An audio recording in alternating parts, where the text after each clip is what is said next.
Welcome back to my film and TV channel. You all stay safe and well. And so far, yes, but we look at early episodes of a series. This is an 8-part American crime drama television series that we're looking at today. And I've watched 4 parts of it, so there's another 4 to go. And I'll give you my thoughts on it. Yes, it's something that's simply called Sugar. Please, if you're new to the channel, push that subscribe button, push the bell notifications, everything film and TV. Great to have you on board.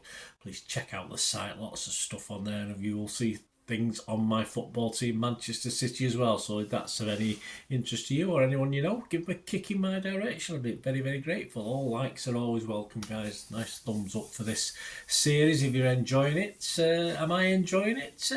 Well, we'll tell you in a bit, won't we? I don't want to give it all away so quickly, do we? That's what you want to know. An 8-part American crime drama created by Mike Protasevich, directed by Fernando Mireles.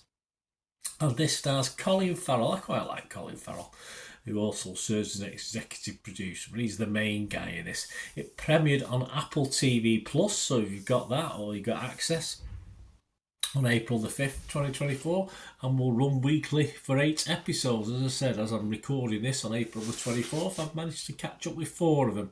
And it's described as a genre-bending contemporary take on private detective stories set in LA.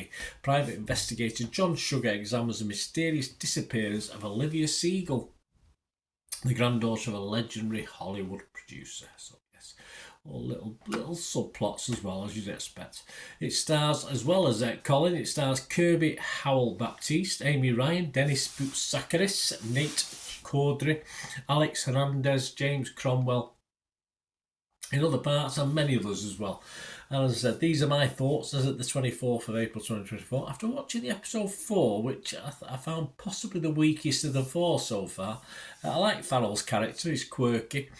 And he's likeable enough. That's what you want in a main character, isn't it? Someone you can like. Of course, the case involves a missing girl, but as the story moves along, other elements and little subplots are introduced into the case. Some as a result. He's a kind guy who wants to do the right thing, Mr. Sugar. So it's a bit like his namesake, Lord Sugar, isn't he? Or perhaps not. And he likes to do little kindnesses to strangers. Even it doesn't have to be someone who's paying him. It can be anybody. He's got a sort of an injury disability early doors that's affecting him at times.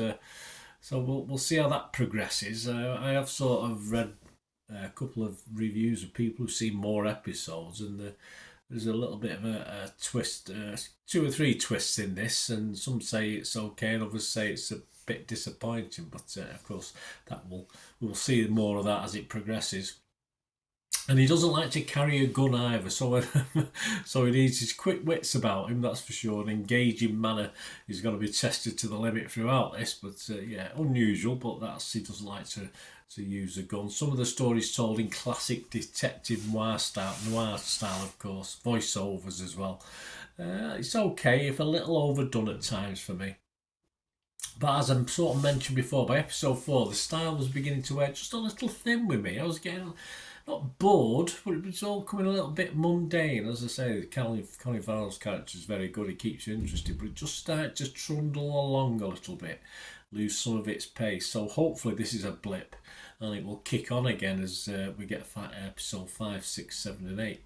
But yeah, I'm not going to get carried away. There's some good scores out there, but I would say so far so okay for me, even though episode 1 I had high hopes, and just slightly it's dwindled a little bit since episode 1. So I will be fresh on Rotten Tomatoes. Of course, I'll be positive on Metacritic, and I will give this at the moment just a 6 out of 10. I'm willing to go higher, possibly not too much lower, but I'm going to stick at 6 out of 10 for the time being. Other scores, Rotten Tomatoes, they quite like it. 81% of the 68 critics like it anyway, a positive on it. The consensus, a modern noir steeped in the classic tradition, Sugar could use stronger clues to go along with its ample style, but Colin Farrell's cool performance keeps things compelling. And there was 55 fresh and just 13 rotten. On Metacritic, it's getting 67 out of 100, so a bit higher than me. 24 critics, 15 were positive, 8 were mixed, and 2 were negative.